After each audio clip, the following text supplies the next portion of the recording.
পৃথিবীর সবচেয়ে সুন্দর প্রেমের স্মৃতি কোথায় আছে জানো? হ্যাঁ, তাজমহল।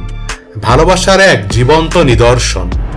১৬৩২ সালে সম্রাট শাহজাহান তার প্রিয় স্ত্রী মমতাজ মহলের স্মৃতিতে এটি তৈরি করেন। এই অদ্ভুত সুন্দর সাদা মার্বেলের সমাধি স্থাপন করতে সময় লেগেছিল প্রায় ২২ বছর, আর শ্রমিক ছিলেন প্রায় ২০,০০০।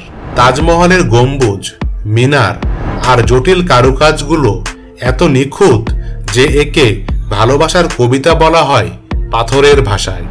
এটা শুধু ভারতের গর্ব নয়, বরং বিশ্ব ঐতিহ্যের অংশ, ইউনেস্কো ওয়ার্ল্ড হেরিটেজ সাইট হিসেবেও স্বীকৃত।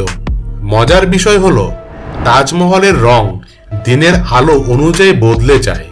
কখনো গোলাপি, কখনো সাদা, আবার কখনো চাঁদের আলোয় রূপালী। তাজমহল শুধু একটি ভবন নয়, এটা ইতিহাস, ভালোবাসা আর শিল্পকলার অপূর্ব সম্মিলন।